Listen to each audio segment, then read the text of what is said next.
back to the Park Lane podcast, episode 29. Thank you all for joining us this morning. Obviously, if you are watching live, don't forget to get your comments in. Don't forget to like the channel, and also don't forget to hit that subscribe button if you are new. And also, if you're watching in the future, then put your comments in the comment section. We'll try and reply to as many as possible. But more importantly, if you are listening on any podcast platform, don't forget to follow and click a 5-star review.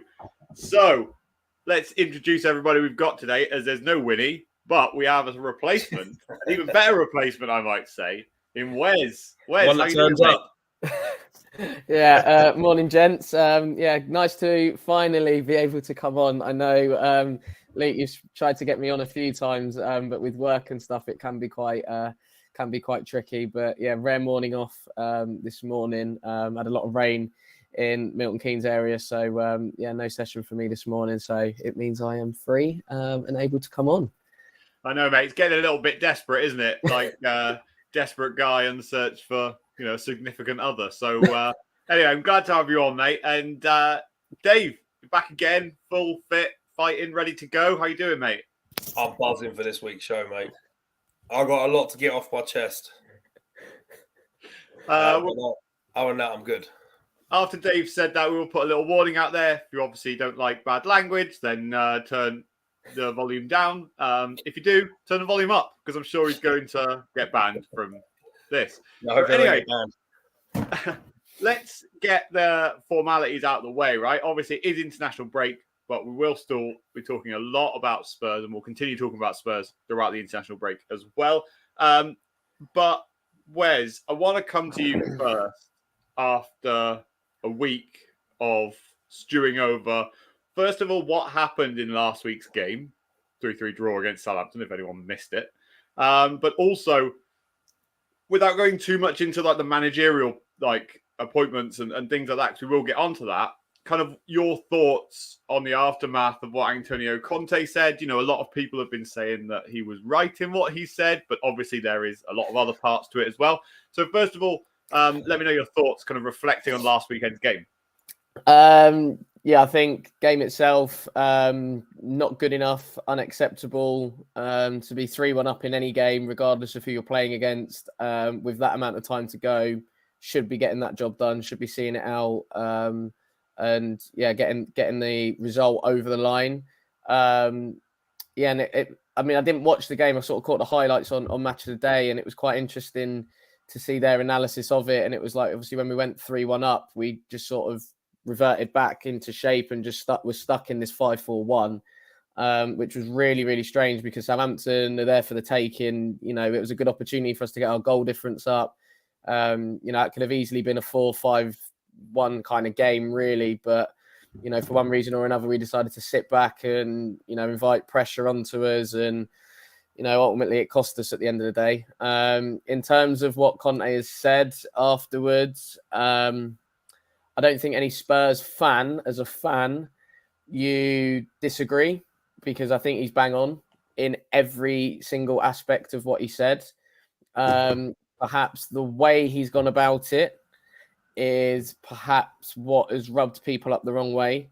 But like I say, I think the actual points that Antonio Conte has made, absolutely bang on. Can't disagree with any of it. Like I said, I just think it's the way he's gone about it is probably what is dividing opinions so much at this stage. Because I think when you start calling players out publicly, it never ends well, never. I think sometimes you just got to keep certain things in particular just behind closed doors.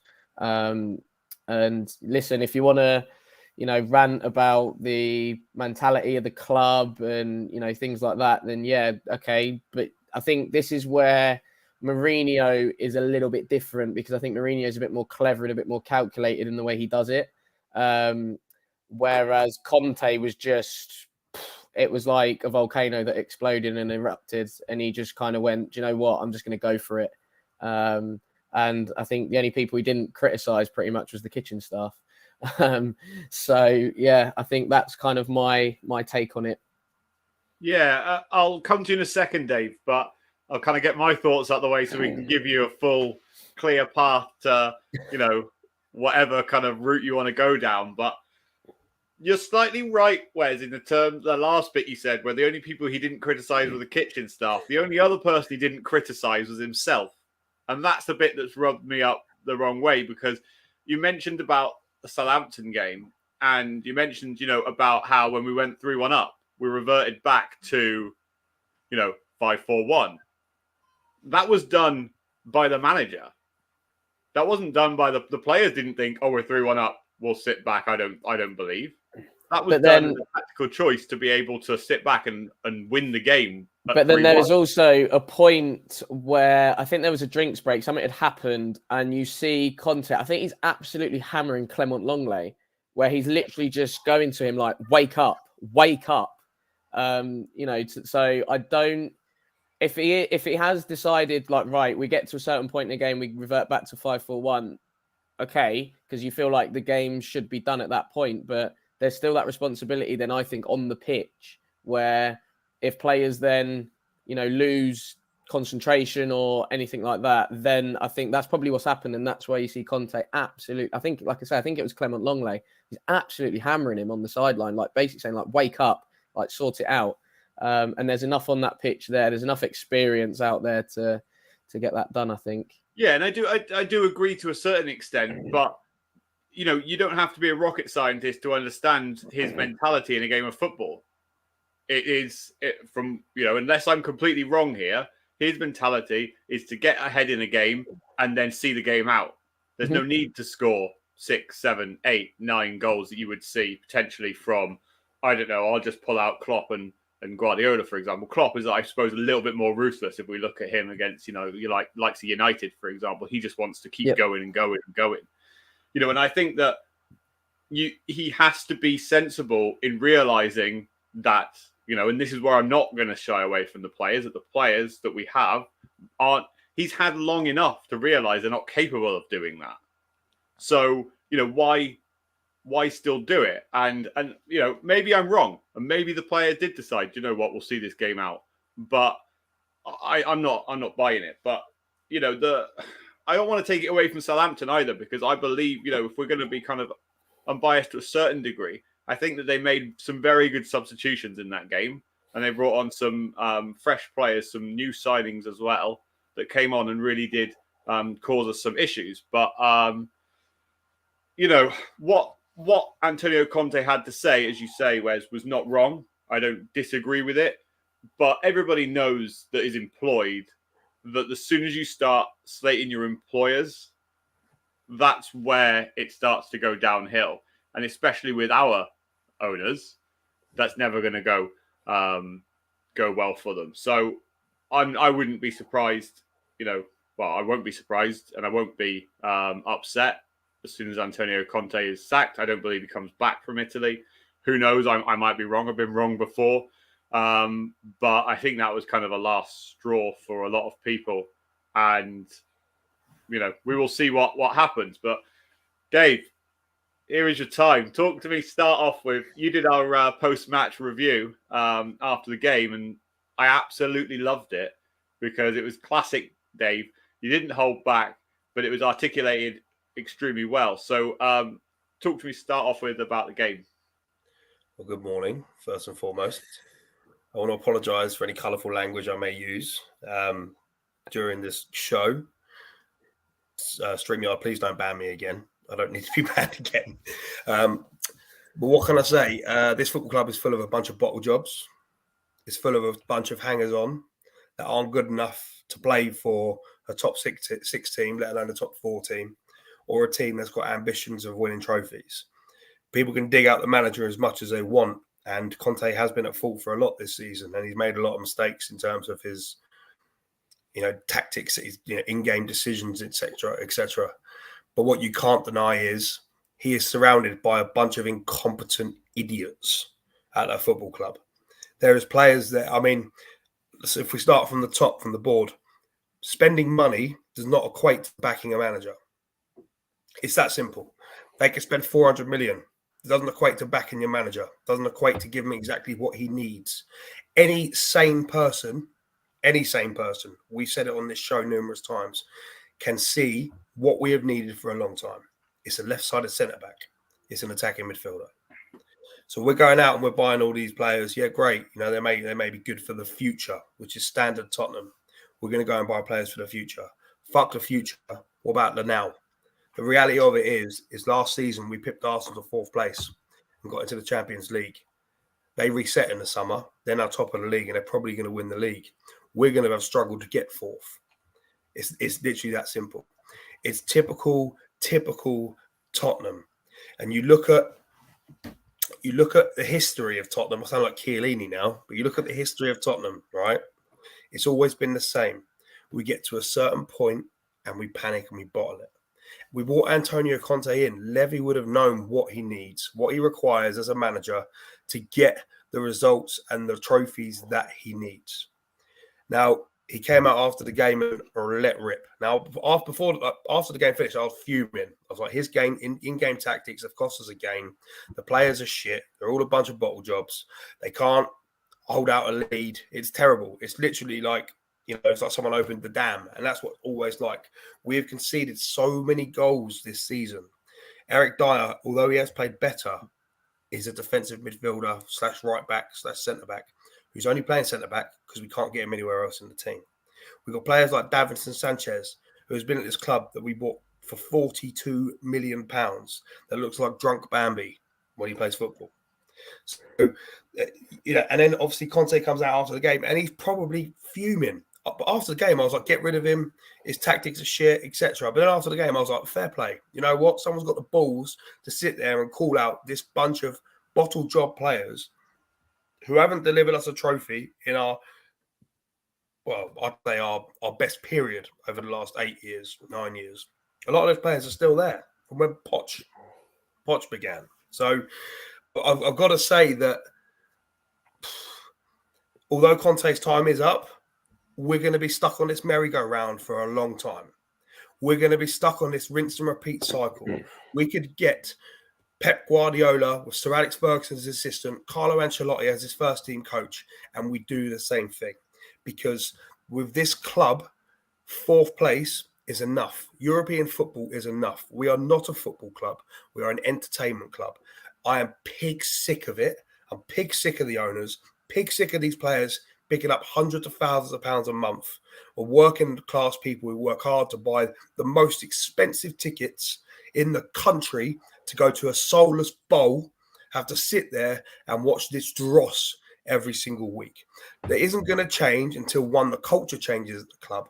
The players that are hanging on and clinging on to life at this football club to put in their paychecks. People talk about Lucas Moura. He's a club legend. He scored a hat-trick against Ajax. Great. That's all he's done. He's not a club legend. You can talk about the centre-half. They're not good enough. Instead of going out and spending money on someone like Bastoni, what do? We go out and get Longley on loan. Somebody who struggled to get in the Barca team. Is that a club that wants to progress? Is that a club that wants to achieve big things? It's not. And we're never going to be that club. And I'm fed up of it. I'm fed up of the ownership. I'm fed up of the manager. I'm fed up of the dog shit players we have to watch every week. The performances we see every week are painful. It's painful to watch. You know, it was like, you know, watching England the other day in the second half reminded me of watching Tottenham. I was like, this is just like my club life. So for me, the whole situation needs to change. Paratici needs to go before he goes to jail. Conte needs to go because he's not a good fit for this football club. But more importantly, the owners either need to sell up or back a manager properly. And that, I don't mean just spending money. Everyone comes up to me and goes, oh, yeah, but you spent loads of money. It's not about money. It's about saying to your manager, who do you want? Which players do you want to get? You tell me, we're going to get them. We'll push out all the stops to get them. And also getting rid of people at the correct time. If people don't remember, when Poch was at PSG, he wanted Dele Alli. We could all see Dele Alli was washed. We could all see it. They wanted to pay 50 million for him. Levy was like, no, that's not enough. We ended up giving him away to Everton for nothing. Now he's gone AWOL in Turkey. You know, so it's the same story. We are on a rinse and repeat cycle, and I'm fucking sick of it. Okay, so I'm going to come to you, Wes, for a kind of like, you know, see what you think about kind of Dave's comments. Like, Dave, obviously, like, I think that a lot of what you said is incredibly accurate. And, you know, shout out to, first of all, everybody in chat, to Harry, Johnny, the Arsenal fan, always comes on every week and gets some chat in. Also, Danny, if you're still here, thanks for tuning in as well. I was on Harry's show. It makes a good point as well, mate. Just talks a lot of shit on Twitter, Danny, but he does make a good point. But let me say, first of all, right, I was on Harry's show, our other host, on Monday. And if anyone hasn't watched it, it's about a 5-minute rant in which I talked about the Tottenham fans, right? And I'm not here to slate Tottenham fans, right? But I believe, right, in where we have, and, bear with me on this one, right? Where we have come over the last 20 years, right, is a very, very good step as a football club, where we have positioned ourselves where we are now. But I also agree that we are not in a position where we can push on and skyrocket to that next level.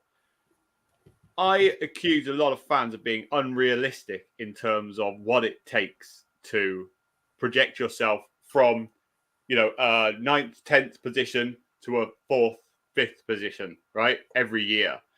And then to push us obviously up to the next level again. I think that us as fans are caught up too much in this world that we live in, where any club can, skyrocket and win the Premier League without the kind of financial backing that a lot of these top clubs have in terms of United. They look like they might be bought out now. City, for example, Chelsea, Newcastle. It's going to be very, very difficult for us to compete. And I'll just counteract that really quickly, Luke. I don't want to cut you off, but we have an owner who is one of the richest people in this country. He is a billionaire. Okay, so you talk about how we can't spend millions or whatever else. I didn't say we couldn't spend millions. Okay, we don't spend billions. That's the problem, and it's not that hard. Look at what Newcastle have done this year. They haven't spent that much money considering the amount of money they have. They've just bought the right players that their manager wanted. Now they're flying.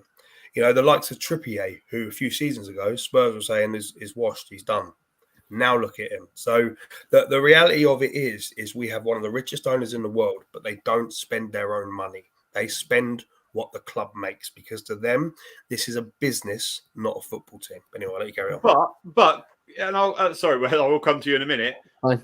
But how can you deny the progress in which we have seen? Okay, we can talk about the fact that we haven't won trophies, right? I don't want that to be a counter argument, because I find that to be an argument that's done from people who have nothing else to say and have no other way of articulating themselves than to say that. But you can see progress in this football club, and for people to turn around, and I'm not, a Levy lover or whatever people call people on Twitter, right? I understand where we have come as a football club. We just haven't gone further in a quick enough time, sometimes, in my opinion. I think that sometimes our fans are unrealistic in terms of where we be as a football club. I disagree, because we have been teetering around top 4 for nearly 10 years. Yeah. Yeah. Before that, you can say great. Say cemented, but you can use teetering, that's fine. All the stuff off the field is great. The training ground, the football stadium, the new go-kart track that's coming, or, the property we're buying. We are really securing ourselves as a powerhouse in financial terms off the field. When do we turn around and say, great, we've got all this shiny furniture? It's brilliant.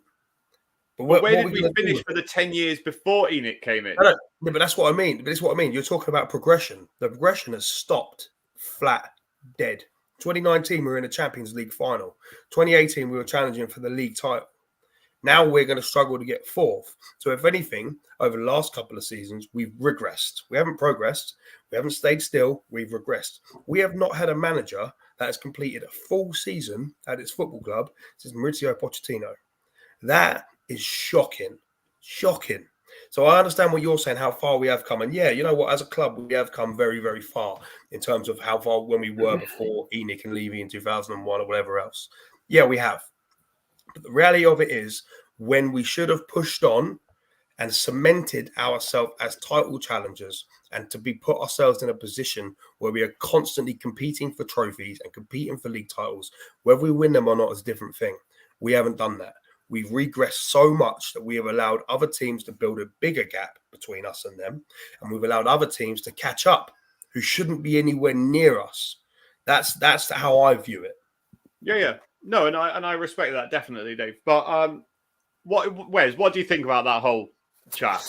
There's a lot to talk about, and I know a little bit about what kind of your feelings are, but I haven't spoken to you in a while, and that might have changed. So I kind of want to know your feelings. Listen, this isn't a case of like Team Luke or Team Dave, by the way. But I would have to say, if I was to lean maybe towards one over the other, I'd probably lean a little bit towards Dave. I think Dave has summed that up brilliantly. But having said that, I think you have as well, in the sense of, yes, we've made some incredible progress since Enoch and Levy have turned up. But this stadium was built to allow us to compete at the very top of world football and with the big boys in Europe. You look back at when the Poch was there, any star wonder kid that was coming through, our name was linked. And we were, in those conversations. You look now, we're nowhere near. We are absolutely nowhere near. And I think, like I say, the stadium was built to allow us to compete. We have not competed anywhere near, anywhere near the likes of Liverpool, the likes of City and Chelsea and things like that. Yes, okay, we know Chelsea have been taken over, and that Todd Bowley's definitely put his money where his mouth is. And tried to sign everyone, basically. But again, I look at a club like Liverpool. We were neck and neck with Liverpool. We were ahead of them at one point. We were ahead of them, and it's like Liverpool have just gone bang. Okay, they're having a sticky season at this point, but I look at them and just go, look at the faith they've shown, firstly in their manager, to back him still with the fact they're having a sticky season when they could have easily pulled the trigger by now, is one thing. They've backed him with players coming in and players going out. And I think Dave mentioned that earlier. And that is a massive, massive point in terms of when everybody goes, oh yeah, but Conte's spent this, brilliant, but it needed to happen. But also we can't shift the deadwood that we've got in the building. So he's still left with probably players that he doesn't want. And, again, we look at them lot down the road and how pleased and satisfied we were to get above them because, last season, because at one stage it felt like it wasn't going to happen. And you're looking at the summer and it was like, okay, we felt as fans in the summer that we did some pretty decent business in the window. I think everybody was, lauding our transfer activity. But, I think, for one reason or another, those signings haven't worked out. And I think for Arsenal, they've brought in players who know what it takes to get them just to that next level. They're not even thinking about, in their terms of their project and where they are, they won't necessarily think about winning the league now. It's just circumstantial, I think, that they are there where they are now. And unfortunately for us, that has highlighted potentially the problems that we've got even more, because they are flying, and it looks like they will unfortunately win the league, because City can't take advantage. Quickly, Wes, if you mentioned that, Spurs had, because I want to pick on this point, that Spurs had what you say most fans believe is a decent window. Yeah, in the summer. And we signed decent signings in the summer. Yeah. Whose fault is that it hasn't worked out? If you believe that it was a decent window.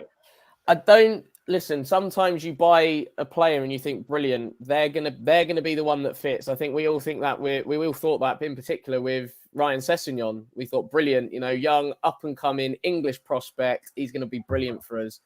It's a number of factors. I think the difference for us is, and I think why it's been disappointing is because we bought, the likes of Richarlison, proven in the Prem, Basuma, proven in the Prem. So they didn't really need that adaptation period.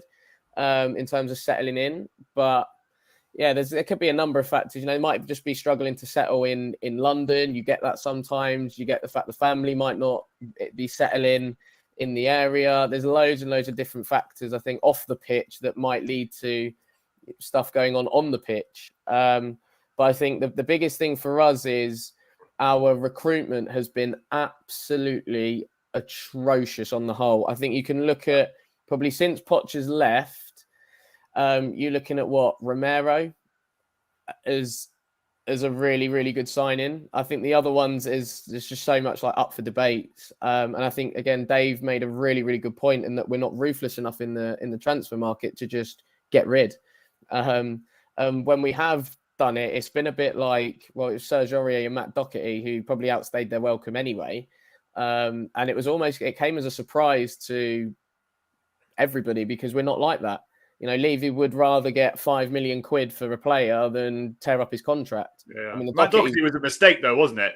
Yeah, that one was. Yeah. That's just. He didn't realise how many players they'd sent out on loan.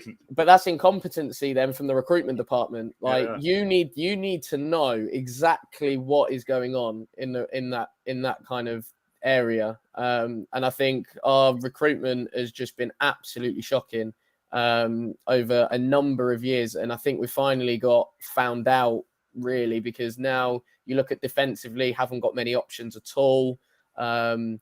You know, midfield, we got some good options, but then Basuma keeps breaking down. He keeps getting injured, can't seem to get a rhythm. And then it's like, you know, we're going away to AC Milan in the last 16 of the Champions League, and we're relying on two players that are under the age of 23. Granted, they play absolutely fantastically, the pair of them, Skip and Sarr, and I think they are wicked players. But, you know, a club of the size that we are to not have experience an experienced player to sort of call on in that midfield was a little bit concerning. Like I say, the Skip and Sarr were arguably our two best players that night. So you think credit to them and fair play to them. But it just seems like we all, and I think Dave made the point as well, of when we get to a certain level, we just drop, and it feels like that has happened massively. And, you know, we just seem to be leaving ourselves short all the time. And it's just really frustrating now because we're supposed to be kicking on as a football club. We're supposed to be moving forward. We're supposed to be competing, you know, with everybody at the top table. And it feels like we are the outsiders looking in, as opposed to sitting comfortably like we were perhaps under Pochettino. And listen, Pochettino made qualifying for the Champions League like you're going out to get your weekly shop. It was light work. It was just like, I had no qualms about us finishing in the top four. Now it's a struggle to even finish in the top 6 or 7 because other clubs have just seemed to have got their house in order, and you know, we're still struggling to get everything in order. Can I just put up a comment quick that Kev made here about the blame being squarely on the director of football with the manager? I'm not sure if you know the history of Tottenham. Sound like Chiellini again, but our previous director of football. So you look at Paul Mitchell, for example. Paul Mitchell, who is an unbelievable director of football, turned around and said he quit Tottenham because of too much interference from the board, too much interference from the owners, from the chairman, and things like that. So is it the same with Paratici? Is it the same that, you know, I saw a quote from Alistair Gold the other day. We were talking about Danjuma. Nobody checked with Conte whether he fits Conte's style. That's not backing your manager. That's just cherry picking because he's available and he's an option that you can pay for later on. You know, it makes the balance sheets look better. So instead of getting, you know, spending the money on someone like Trossard, who Arsenal went and got, you know, we cherry picked Danjuma because he's available on loan and we could pay for him later. So is it a case of it doesn't matter if we get a director of football because of the level of interference from above? Until that level of interference stops, until they allow them to do their job correctly. You know, people talking about the guy from, what's his name? The guy was at PSG. He's Campos. Yeah, it's a Campos. He's an unbelievable director of football, but he's leaving there as well now. Paul Mitchell's leaving. No one's going to look at Tottenham as an option because the history and people know that there's so much interference from the board above. So although I do kind of agree that the director of football and the manager has to hold some blame, you have to look higher than that. You have to. Now, I don't want to make this a levy out show. That's not my intention. But until he stops interfering in the football side of things, crack on with the business side, mate. You're great at it. You're really good at building stuff and building foundations. Leave the football side alone. I think the biggest one of that is Paulo Dybala. 5 million for image rights. Just pay it, because I think at that time, I think Poch wanted, what was it, Ruben Diaz, Bruno Fernandes, Paulo Dybala. We get those three over the line. we win the league. I'm that confident at that time. Those 3 players coming in, adding to what we had, we'd have won the league. Yeah, I agree. So, Dave, you did mention that you didn't want to make it a Levy Out show, but actually your comments on that were not Levy Out at all. No, I've always been Levy firm. Step back. Yeah, so I'm Levy out, ENIC out on the footballing side of things. I do think that, but you like, I don't like them, but you can't deny business-wise and the foundations they've put in place for the football club are unbelievable. We are a powerhouse of a football team in a financial sense. We can spend 400 million a year without breaching financial fair play for the next 5 years. You see what I mean? So in terms of what they've done, the infrastructure, the stadium, the training ground, the golf course, the hotels, everything else, the new deal with F1, which is a great deal because it brings more eyes on Tottenham, brings more money in. But the reality of it is that as fans, and me personally as a fan, I don't want to be an entertainment club. I want to be a football team before anything. I want to be a football team that competes and that is successful and that I don't feel after every game. I'm in a group with like close friends of mine. There's an Arsenal fan, a Chelsea fan, 2 United fans in there. I am literally bantered every single week after every game. It's painful. It's painful. I don't want to like. And what can we say? Oh, but we got a really nice stadium. Yeah, great. A really nice training ground. So as far as I'm concerned, if Daniel Levy is going to stay long term, crack on and do what you're good at. Manage the infrastructure. Buy yourself some nice hotels. Build the foundations of the club even more. Sign the sponsorship deals. We've been trying to get name rights for the stadium for fucking 3 years. We still haven't got that. So as far as I'm concerned, in terms of the football team, back off. Let someone who knows what they're doing do their job. Stop cherry picking players out the sky like Dan Juma. I've got nothing against Dan Juma, but if the managers don't want him, why the fuck are you buying him? Loaning him with an obligation. What's he played like 5 minutes this season? So as far as I'm concerned, in my opinion, if Daniel Levy and ENIC are going to stay for a long time, and I hope they don't, I hope the Qataris bid for United fails and they want to buy Tottenham. That's my hope. That's what I can dream of. But if he is going to stay, stick at what you're good at. Let the people that know football, that understand the players you need, that understand what a manager needs, do their job properly, and you do yours. I wouldn't go into my job and be like, oh, you know what? I can't drive that digger, but today I'm going to drive it just because it looks like fun. I'm just going to drive around a digger all day. I don't know what I'm doing. I'll probably make a right mess, which is what he's doing.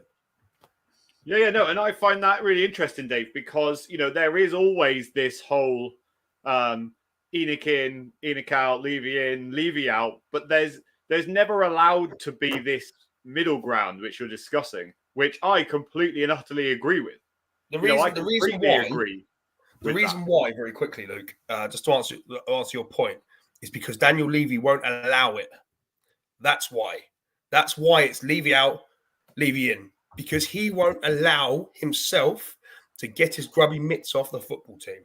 If he did what I just said, people would probably be a bit more like, okay, fair enough. You crack on and do what you need to do. But because he doesn't allow it and because he has to interfere consistently, people are sick of it. We're sick of it. Wes, quickly on that note, before we move on, where do you stand on that point? With your thoughts on, and I don't want to make it about that, but I'm interested to know. Yeah, no, I think I was a massive kind of Levy fan in terms of the business sense and, some of the deals, some of the money that he's managed to get for players for us over the years. You're looking at it and going, how on earth he pulled that off? I've got no idea. But I think now it's getting to that stage where you're just getting bored of it. And it's like, come on, like we're just push that boat out now. And, I think obviously had Poch had that, he'd still be managing now. I'm pretty sure of that. I agree. He had enough credit in the bank, similarly to what Klopp's got at Liverpool, like I mentioned earlier. Poch had that. He could have had one bad season, and I think every Spurs fan would have gone, okay, one bad season versus 4 or 5 brilliant ones. Yeah, on the whole, I'd take that. But yeah, I think it's I wouldn't say it's time for him to just sort of move on. I don't think he ever will. I just think it's time for, as Dave said, just let the right people do the right thing and effectively let people crack on with their job. Like Paul Mitchell was arguably our most successful sporting director, chief scout, recruitment head of recruitment, whatever. You know, he's the person that brought in Dele, Toby, and Son in the same window. Effectively, do you know what I mean? He's the one that broke the deal for Dele Alli, and then I think after that he got in Toby and Son, and you're there like, right, well, it's a little bit similar in that sense to AVB in terms of the transfer market. Like AVB signings, you look at it for Tongan, Hugo, Lloris, Moussa Dembele, the greatest of all time. Do you know what I mean? Gylfi Sigurdsson and Clint Dempsey. Like, but then we think, oh, let's employ a director of football, and then we get in Baldini, and then we sell Bale, and it's like, right, got to make a statement and sign 7 players. We didn't actually need 7 players. We only needed 2 or 3 max. And no, I don't think any of them are there anymore. So that kind of says it all. But I think, you know, if we are going to go down this director of football model, do it properly. Don't do it and then, all of a sudden he gets in, this director of football gets the manager in that he wants, and then that goes belly up, and then we have to just reset again. So I think we've either got to commit to one or the other. But yeah, I think in terms of Levy, it's getting to that stage now where you're just like, do you know what? Just let the football people do what they got to do.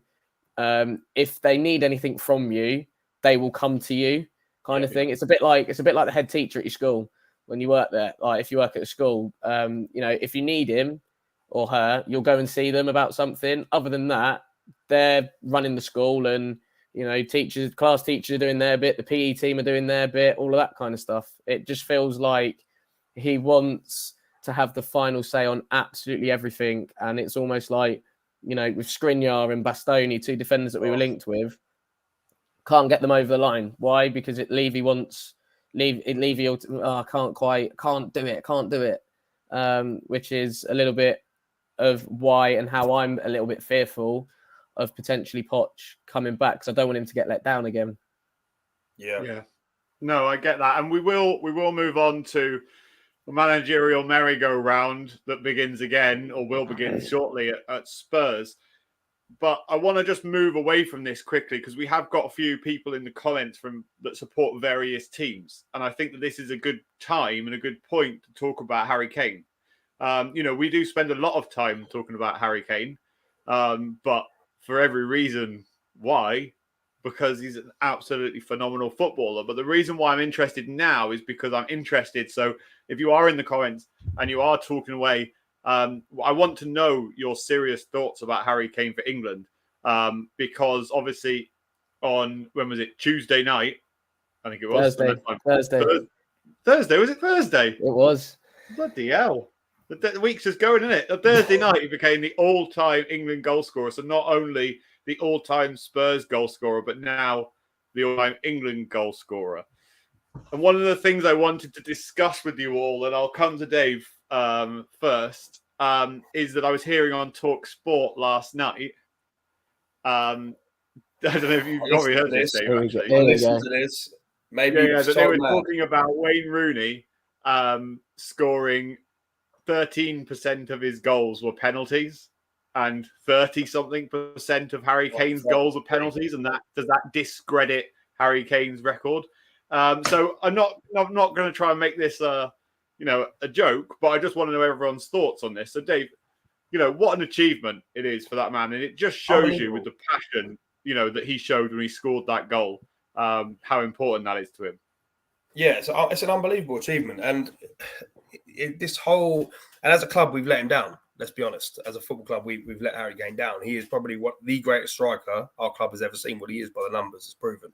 And everyone could talk about, he's a penalty merchant, or he had what a trophy, etc. Blah blah blah. But the reality of it is, in terms of his ability and in terms of the work rate that he had to put in to become the player he is today, you can't fault that. I also listened to TalkSport last night, and they were talking about players you'd pick over Harry Kane. And then people are like, what about Andy Cole, English players you pick? I was like, come on, this is ridiculous now. People have to look at an era that has been dominated by Messi and Ronaldo for the last 10 years, okay? Dominated by them. Scoring the most goals in a calendar year is not easy. Only one man beat them one year. That man was Harry Kane. The guy is Tottenham's record goal scorer, and he's done it in a relatively short space of time. You know, from when he really broke onto the scene. It wasn't like he was 18, 19 when he first started. You know, he was out on loan at Leicester when they were, you know, getting their asses handed to them by Watford in the Championship. I think he was on the pitch in that game. You know, and now he's Tottenham's all-time record goal scorer. He's England's all-time record goal scorer. He gets so much hate because he's not. I personally think, one, because he plays for Tottenham and everyone loves to hate Tottenham, and two, because he's a nice guy. He's a good family man. You know, he's got good morals. He doesn't go out clubbing, doesn't go out drinking. You never see him in any negative light in terms of the opinions about him. But people love to have this debate by saying that he will always be a failure because he's not won a trophy. Now, I'm going to say one thing which counteracts that whole argument. How many trophies did, I don't know, Jimmy Greaves win? I don't know. You don't know, no. You don't know. So we go through the list. How many trophies has Alan Shearer won? One. I mean, you only know that because it's fairly recent. So you look back in history and you look back in time. Can you remember all of the trophies for, I don't know, Emil Heskey won? Can you remember them all? You can't, can you? No. But you know what does stand in longevity and does stand in long term? Is goal records. The reality of it is his goal records will be there for years and years and years to come. They will be the ones which sit there on top of the tree that people look back on and go, Jesus Christ, look how many goals that guy scored. People won't care if it was a penalty. In 50 years' time, I think people will go, yeah, but 33% of them were penalties. No one's going to care because he has that record. The numbers speak for themselves. He gets a hard time because he plays for Tottenham. That's it. So his goal records stay there longer than any trophy or any medal accolade that he could win. Those individual achievements will stand the test of time, not a Carabao Cup winners medal. Yeah, no, that is really interesting because, you know, the thing that people aren't talking about, whereas about Wayne Rooney, is how many more games it took Wayne Rooney to score that amount of goals.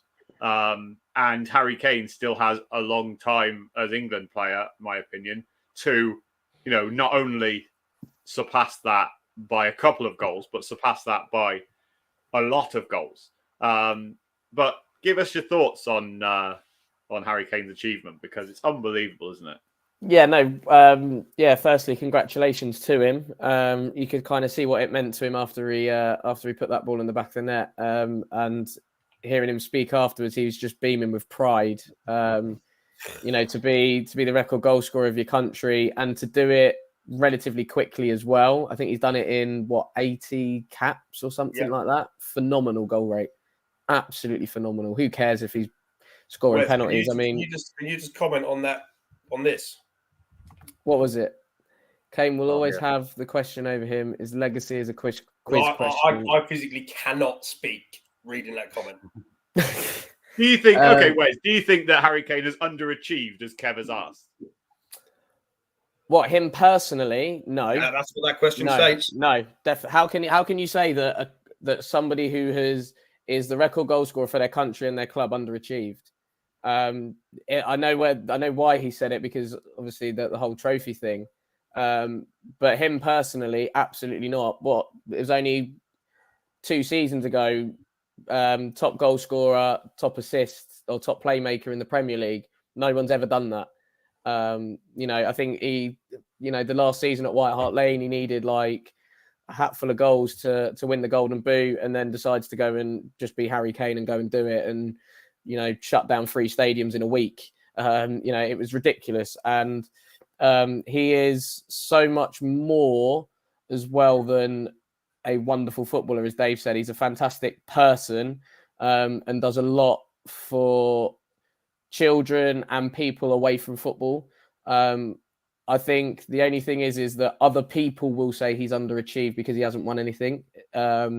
But I think him personally now, to have those 2 records in particular, yes, he'd love team trophies, but I think these personal ones will mean so much to him, and it would mean a lot to anybody. So I don't think him personally is underachieved.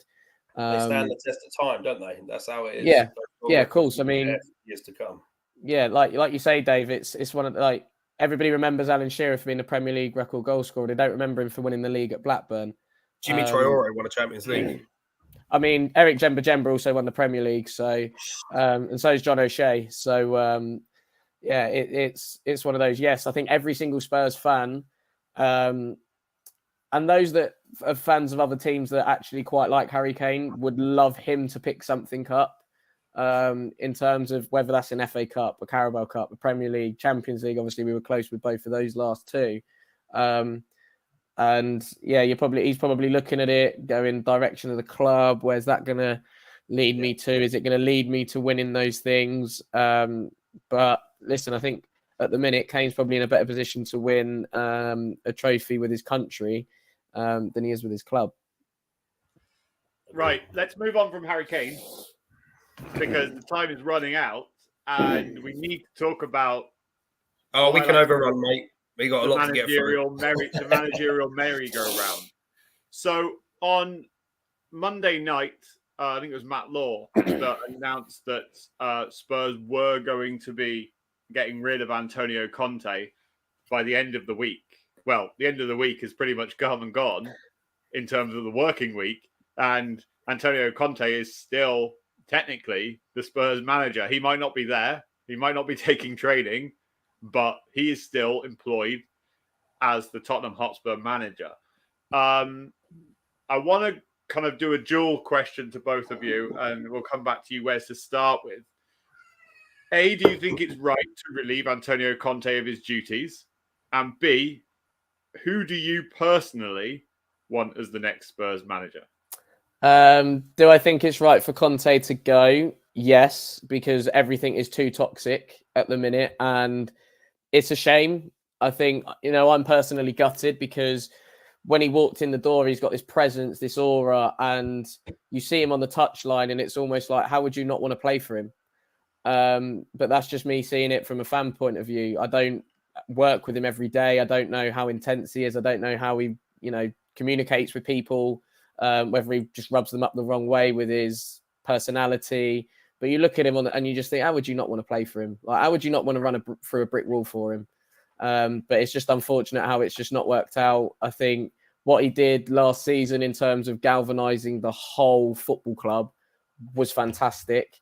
And yeah, it's a real shame that it hasn't worked. And I think we need to do it now, because if we don't, I don't see us finishing in the top 7 this season. And that sounds pretty bold considering we're 4th at the minute and we have a bit of a points gap. But I just think the place is too toxic and it feels like the players have checked out on him and they won't play for him. And all of a sudden, if we don't do it now, results will only get worse. And then I feel like the club will just be like, it's just that kind of feeling with everything. But yeah, like I say, I am gutted because it felt like we needed him and he needed us. But just a quick one on Conte. It feels like ever since he has turned up, we've only ever been one game away from a disaster and him going anyway. And it feels like he's doing us a favor all the time. Yeah. Like, I'm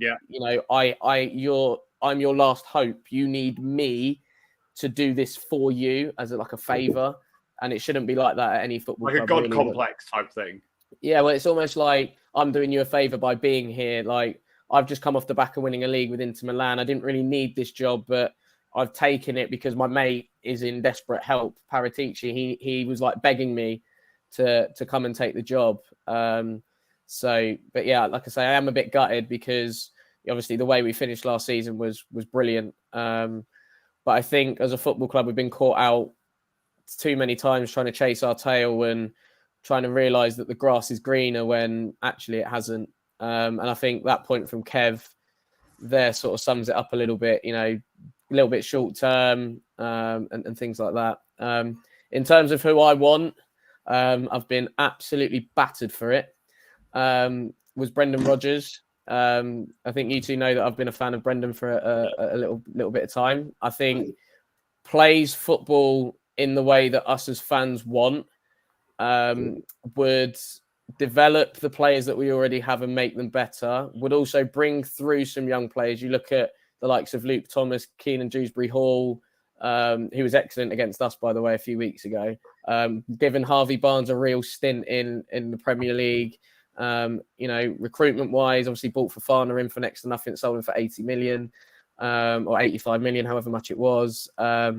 And has actually got a bit of credit in the bank because he's won something fairly recently. Let's not forget he's won the He's won the FA Cup with Leicester, and as sort of, I know that again they're having a bit of a sticky season, but you know they were, and I know they sort of bottled finishing fourth at our expense, so to say. I think one season or maybe even twice, but you know, to get even Leicester competing for Europe in itself is a real achievement. We all know that the year they won the league was a bit of a freak, but to kind of keep them in and around Europe, I think was brilliant. Failing Brendan, I think, you know, I'm getting excited by the prospect of Nagelsmann at the minute, because I think he would be an unbelievable appointment. I think he transforms the club again from top to bottom. Really in depth, tactically astute, attention to detail second to none. Obviously films the training, got the big screen, pauses it and goes through the players on every little detail.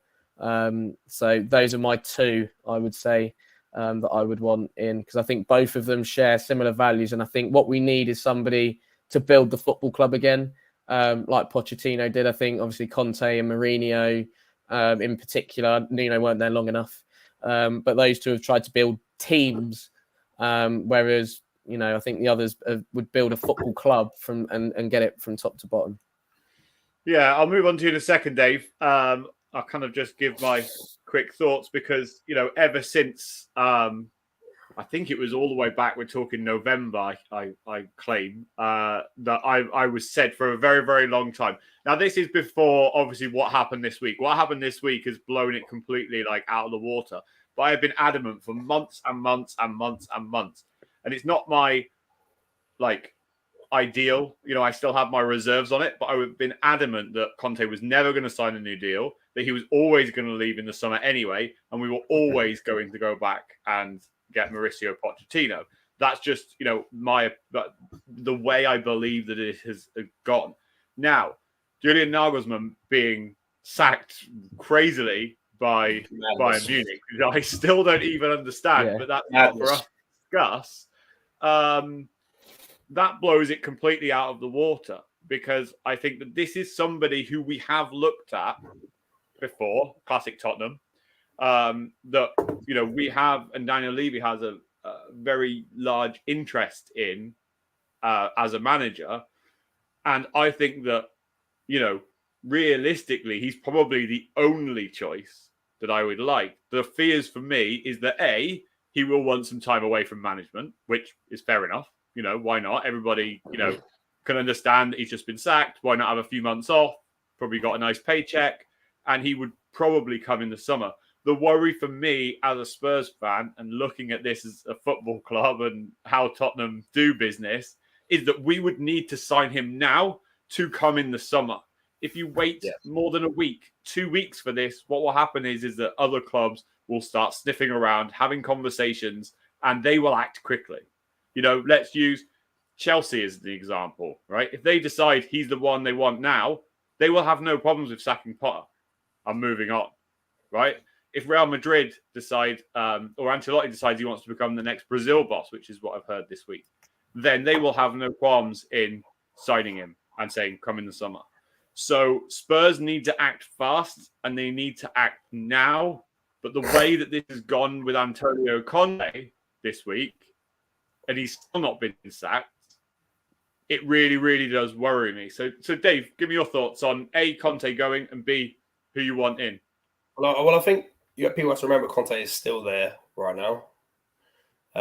We all thought this merry-go-round would have been over by Thursday, Friday.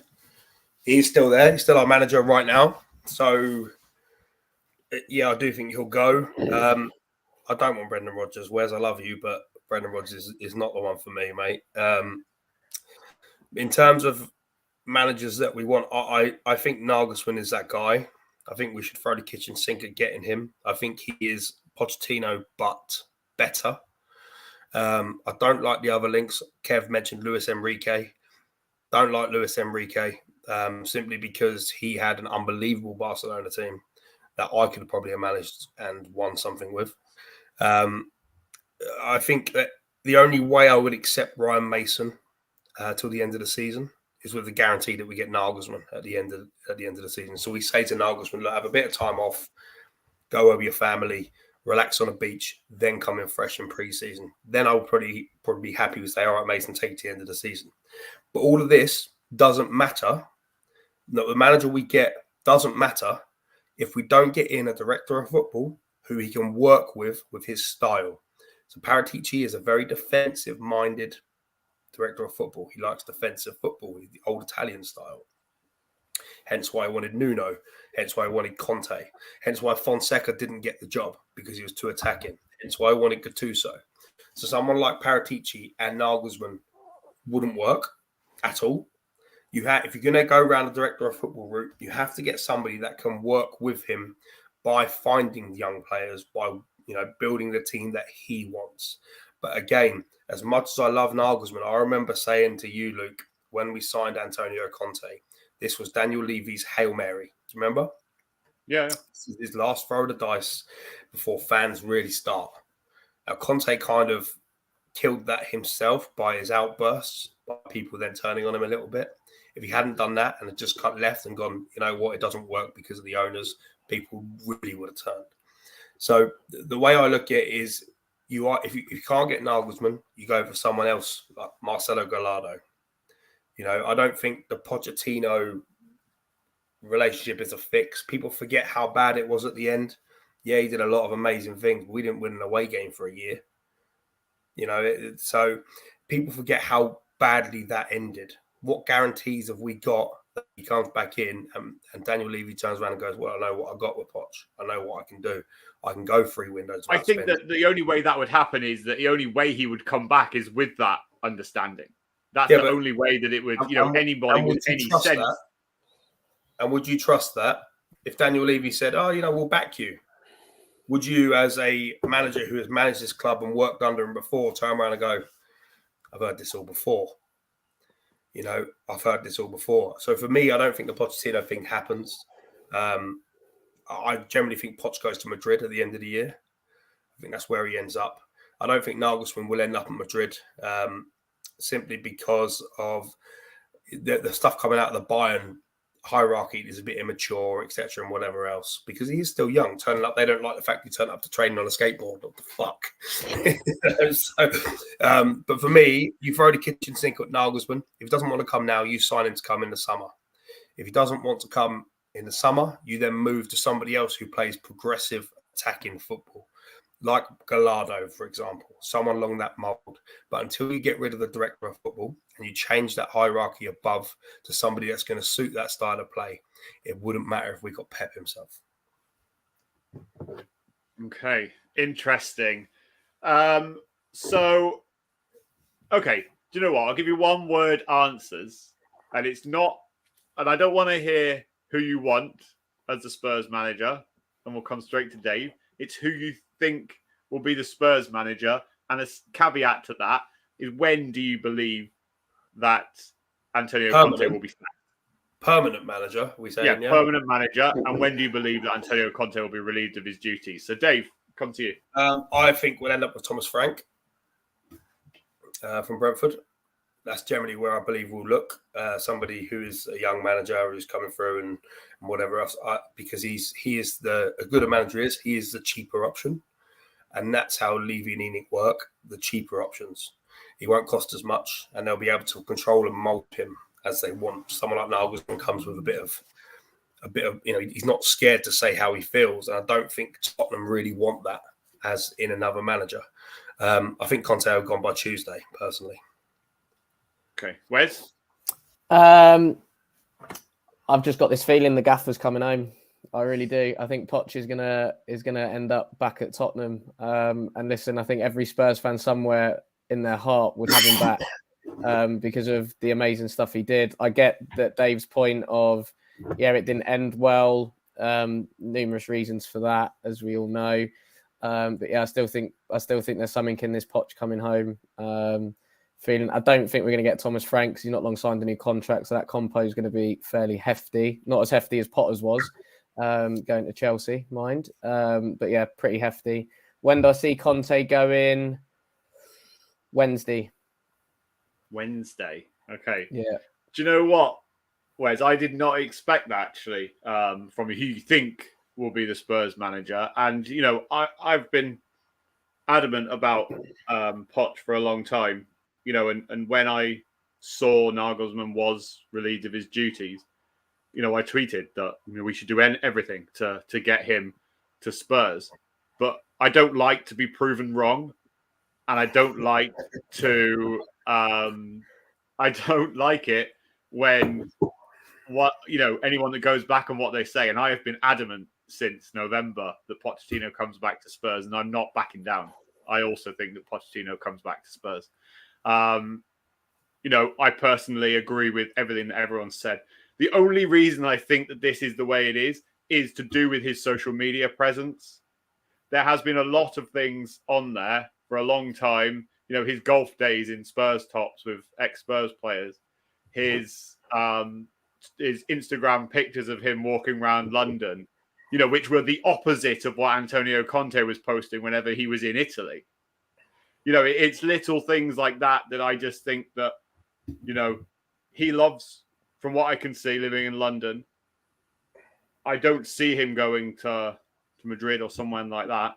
And I'm adamant that that's where he ends up. I don't want to back down on that. Can I just say from the Poch thing, right? People Yeah. say, oh, he loves the club and everything else. People are so quick to forget how badly he flirted with United, how badly he flirted with Madrid when he was Tottenham manager. So, yeah, he may love the club, but if he's going to come back, that needs to be off the table.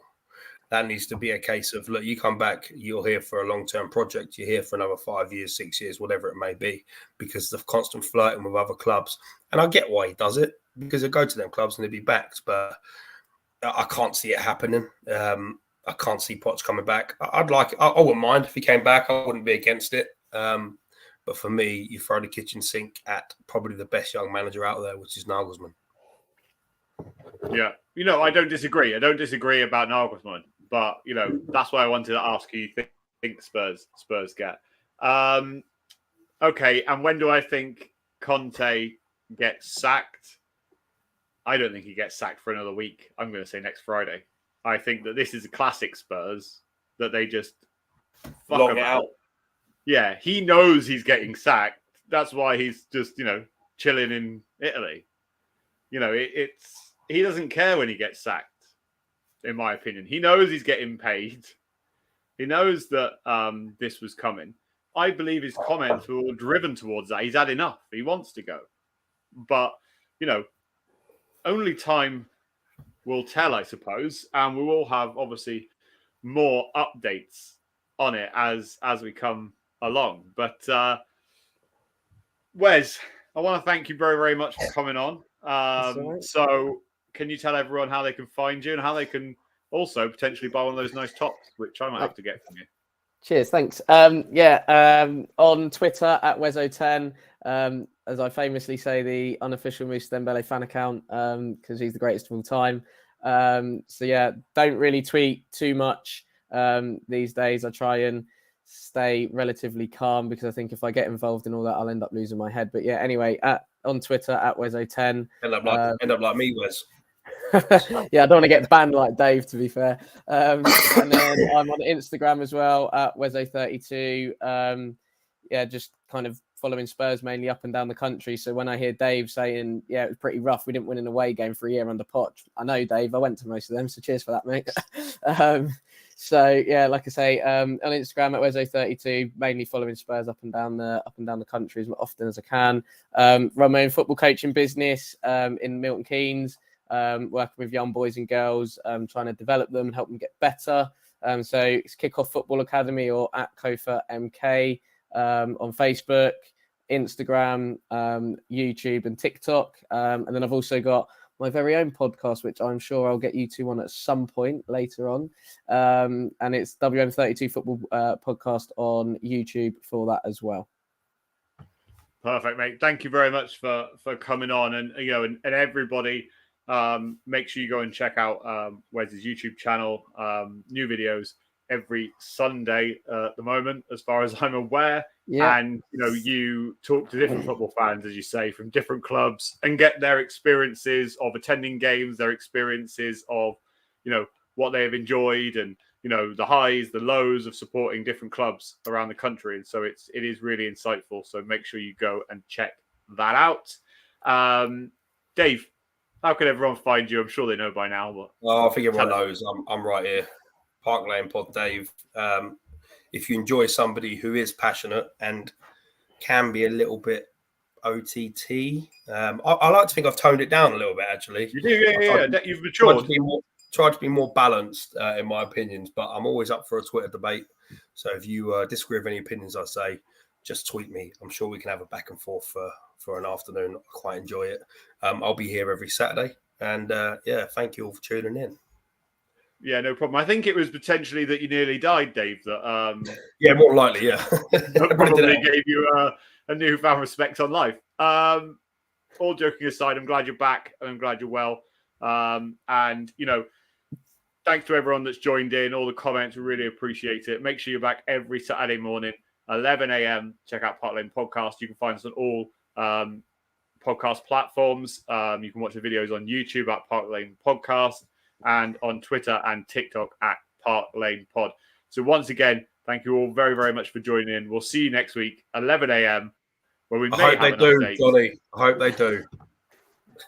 We might have an update on the Spurs manager merry-go-round and more goals for Harry Kane for England. So see you all next week and have a good week, everyone. Come on, you Spurs.